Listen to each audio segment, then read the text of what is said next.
Hi hello friends, welcome to my beauty zone. ಇವತ್ತು ನಮಗೆ ನಾವೇ ಯಾವ ಥರ ಸ್ಪ್ಲಿಟ್ ತೆಗಿಬೋದು ಅಂತ ನೋಡೋಣ ಬನ್ನಿ.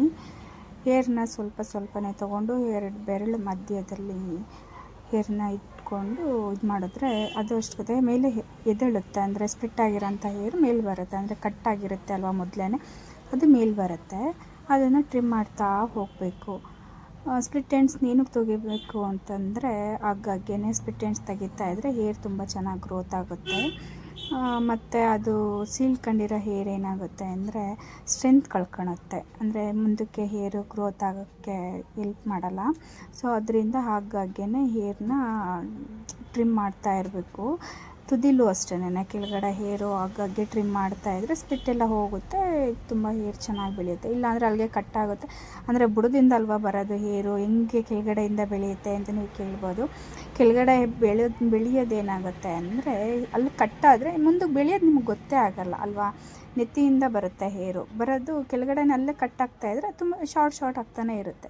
ಹೇರ್ ಮುಂದೆ ಬೆಳೆಯೋದು ಗೊತ್ತಾಗೋದೇ ಇಲ್ಲ. ಅದರಿಂದ ಹೇರ್ನ ಆಗಾಗ್ಗೇ ಟ್ರಿಮ್ ಮಾಡ್ತಾ ಇರಬೇಕು. ಸ್ಪ್ಲಿಟ್ ಎಂಡ್ಸ್ ತೆಗೆದ್ರೆ ಮಾತ್ರ ಹೇರು ಮುಂದೆ ಚೆನ್ನಾಗಿ ಗ್ರೋತ್ ಆಗೋದು. ಅದರಿಂದ ಆಗಾಗ್ಗೇನೆ ಮನೆಯಲ್ಲೇ ಮಾಡ್ಕೋಬೋದು. ಈ ಥರ ಫ್ರೀ ಇರೋ ಟೈಮಲ್ಲಿ ಕೂತ್ಕೊಂಡು ಸ್ವಲ್ಪನೇ ಹೇರ್ನ ತೊಗೊಂಡು ಅದನ್ನು ಟ್ರಿಮ್ ಮಾಡ್ತಾ ಇದ್ದರೆ ಆಗಾಗ್ಗೇ ಹೇರು ಚೆನ್ನಾಗೂ ಕಾಣುತ್ತೆ, ಕೆಂಚಕ್ಕೆ ಕಾಣೋದಿಲ್ಲ. ಬ್ಲ್ಯಾಕ್ ಇರೋ ಹೇರ್ ಬ್ಲ್ಯಾಕಾಗೇ ಕಾಣುತ್ತೆ, ಇಲ್ಲಾಂದರೆ ಕೆಂಚಕ್ಕೆ ಕಾಣ್ತಾ ಇರುತ್ತೆ. ಅದು ಟ್ರಿಮ್ ಮಾಡ್ತಾಯಿರಿ ಆಗಾಗ್ಗೇ. ನೋಡಿ ನಾನು ತೋರಿಸ್ತಾ ಇದ್ದೀನಿ, ಸ್ವಲ್ಪನೇ ಹೇರ್ ತೊಗೊಂಡು ಇಷ್ಟಿಷ್ಟೇನೆ ಅದನ್ನು ಟ್ರಿಮ್ ಮಾಡ್ತಾ ಇರಬೇಕು. ಅಂದರೆ ನಾನು ಸುಮ್ಮನೆ ವೀಡಿಯೋಗೋಸ್ಕರ ಜಾಸ್ತಿ ತೆಗೆದಿದ್ದೀನಿ. ನೀವು ಸುಮ್ಮನೆ ಸ್ವಲ್ಪ ಹೇರು ತೊಗೊಂಡು ಆ ಥರ ಟ್ರಿಮ್ ಮಾಡ್ತಾ ಬಂದರೆ ಹೇರು ತುಂಬ ಚೆನ್ನಾಗಿ ಗ್ರೋತ್ ಆಗುತ್ತೆ.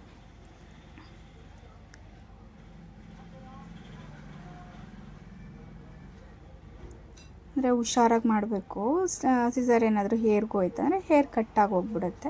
ಸ್ಪ್ಲಿಟ್ ಎಂಡ್ಸ್ ಮಾತ್ರ ನೋಡಿ ಕಟ್ ಮಾಡಬೇಕು. ತುದಿ ಹೇರ್ ಮಾತ್ರ ಫುಲ್ ಕಟ್ ಮಾಡಲೇಬೇಕು, ಸಮಕ್ಕೆ ಕಟ್ ಮಾಡ್ಕೊಬೇಕು. ಯಾರ್ದಾದ್ರೂ ಹೆಲ್ಪ್ ತೊಗೊಳ್ಳಿ ಆಗ ಲೆವೆಲ್ಲಾಗಿ ಕಟ್ ಮಾಡ್ಕೊಳೋದಕ್ಕೆ.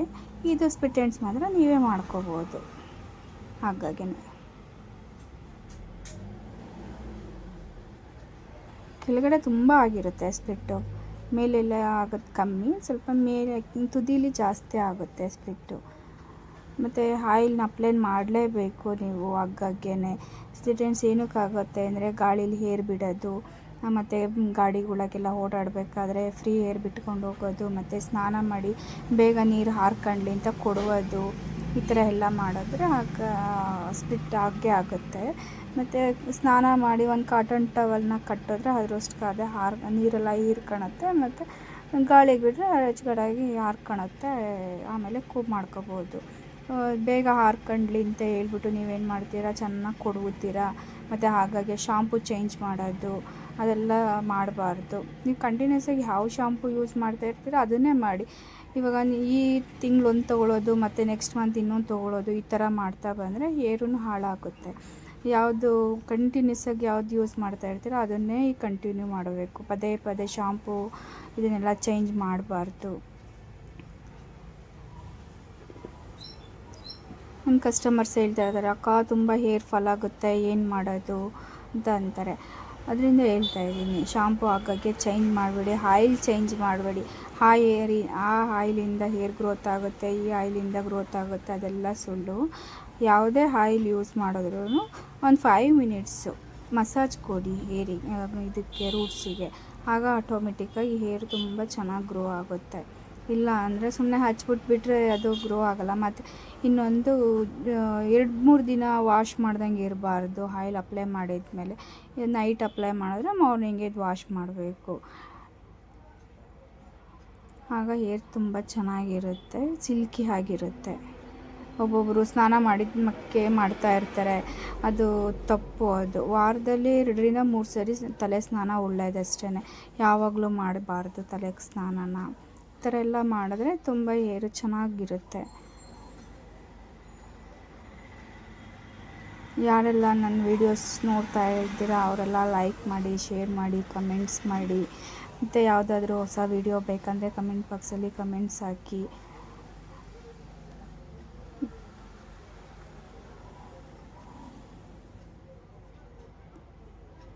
ಸ್ವಲ್ಪನೇ ತೊಗೋಬೇಕು ಹೇರು. ಈ ಥರ ನೋಡಿ ತೋರಿಸ್ತಾ ಇದ್ದೀನಲ್ಲ ಆ ಥರ.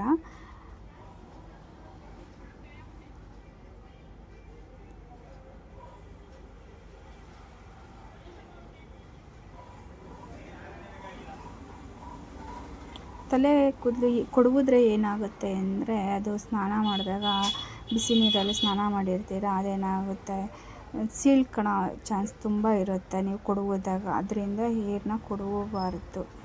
ಹೇರ್ ಕೊಡುವುದ್ರೆ ಈ ಥರ ಆಗುತ್ತೆ, ಸ್ಪ್ಲಿಟೆನ್ಸ್ ಆಗುತ್ತೆ. ಮತ್ತು ಗಾಡಿಗಳಲ್ಲಿ ಹೋಗ್ಬೇಕಾದ್ರೆ ನಾಟ್ ಹಾಕಲಿ, ಎತ್ಬಿಟ್ಟು ಒಂದು ಕ್ಲಿಪ್ ಹಾಕ್ಕೊಂಡು ಹೋಗಿ. ಅಲ್ಲಿಗೆ ಹೋದ್ಮೇಲೆ ನೀವು ಎಲ್ಲಿ ಹೋಗ್ಬೇಕಂದ್ರೆ ಅಲ್ಲಿಗೆ ಹೋದ್ಮೇಲೆ ಬಿಚ್ಚಿ ಕ್ಲಿಪ್ ಹಾಕೊಂಡ್ರೆ ಆಗುತ್ತೆ. ಅದನ್ನು ಬಿಟ್ಬಿಟ್ಟು ಲೂಸ್ ಹೇರ್ ಬಿಟ್ಕೊಂಡು ಗಾಡಿಲೆಲ್ಲ ಹೋಗೋದು ಇದೆಲ್ಲ ತಪ್ಪು ಅದು. ಮತ್ತು ಇನ್ನೊಂದು ದೊಡ್ಡ ತಪ್ಪು ಏನು ಮಾಡ್ತೀರಾ ಅಂತಂದರೆ, ಡೈರೆಕ್ಟಾಗಿ ಶಾಂಪೂನ ತಲೆಗೆ ಹಚ್ಚಬಾರ್ದು. ಒಂದು ಬೌಲಲ್ಲಿ ಸ್ವಲ್ಪ ನೀರು ತೊಗೊಂಡು ನೀರಿಗೆ ಮಿಕ್ಸ್ ಮಾಡಿ ತಲೆಗೆ ಅಪ್ಲೈ ಮಾಡೋದ್ರಿಂದ ಅದು ತುಂಬ ಒಳ್ಳೆಯದು. ಡೈರೆಕ್ಟಾಗಿ ಶಾಂಪೂನ ಅದೇ ಕಾರಣಕ್ಕೂ ಹಚ್ಚಬಾರ್ದು. ಈ ಥರ ಮಾಡಿದ್ರೆ ಹೇರು ಹಾಳಾಗೋದಿಲ್ಲ. ಮತ್ತು ವೈಟ್ ಹೇರ್ಸು ಬೇಗ ಬಂದುಬಿಡುತ್ತೆ ಡೈರೆಕ್ಟಾಗಿ ಶಾಂಪೂನ ತಲೆಗೆ ಹಚ್ಚೋದ್ರಿಂದ. ಅದಕ್ಕೆ ಸ್ವಲ್ಪ ನೀರು ಮಿಕ್ಸ್ ಮಾಡಿ ಅಪ್ಲೈ ಮಾಡಿ, ಅದು ಒಳ್ಳೆಯದು. ಮತ್ತು ತುಂಬಾ ಬಿಸಿ ನೀರು ಕೂಡ ತಲೆಗೆ ಹಾಕಬಾರ್ದು. ಉಗುರು ಬೆಚ್ಚಗಿರೋ ನೀರಲ್ಲೇ ವಾಶ್ ಮಾಡಬೇಕು. ಈ ಥರ ಎಲ್ಲ ನೀವು ಮನೇಲಿ ಮೇಂಟೈನ್ ಮಾಡಿದ್ರೆ ಹೇರು ತುಂಬ ಚೆನ್ನಾಗಿರುತ್ತೆ. ಇಲ್ಲ ಅಂದರೆ ಸ್ಪ್ಲಿಟ್ ಆಗೋದು, ಹೇರ್ ಫಾಲ್ ಆಗೋದು, ಡ್ಯಾಂಡ್ರಫ್ ಆಗೋದು ಇದೆಲ್ಲ ಇದಾಗುತ್ತೆ. ನಾವು ಯಾವ ರೀತಿ ಹೇರ್ನ ಮೇಂಟೈನ್ ಮಾಡ್ತೀವಿ ಅಷ್ಟು ಹೇರ್ ಗ್ರೋತ್ ಆಗುತ್ತೆ. ಹಾಗಾಗಿ ಹೇರ್ ಪ್ಯಾಕ್ ಹಾಕೋದು, ಮತ್ತು ಖಾಲಿ ಹೊಟ್ಟೆಗೆ ಕರಿಬೇವು ತಿನ್ನಬೇಕು ಡೈಲಿ. ಒಂದು 4-5 ಎಲೆ ತಿಂತಾ ಬನ್ನಿ. ಹೇರು ತುಂಬ ಬ್ಲ್ಯಾಕ್ ಆಗುತ್ತೆ. ಮತ್ತು ದಾಸವಾಳದ ಹೂವು ಇದನ್ನೆಲ್ಲ ಯೂಸ್ ಮಾಡಿದ್ರೆ ಹೇರು ತುಂಬ ಚೆನ್ನಾಗಿರುತ್ತೆ, ಸಿಲ್ಕಿ ಆಗಿರುತ್ತೆ. ನೀವು ಕರ್ಬೇವಿನ ಸೊಪ್ಪು ಎಷ್ಟು ತಿಂತೀರೋ ಅಷ್ಟು ಒಳ್ಳೆಯದು ಹೇರಿಗೆ ಮಾತ್ರ.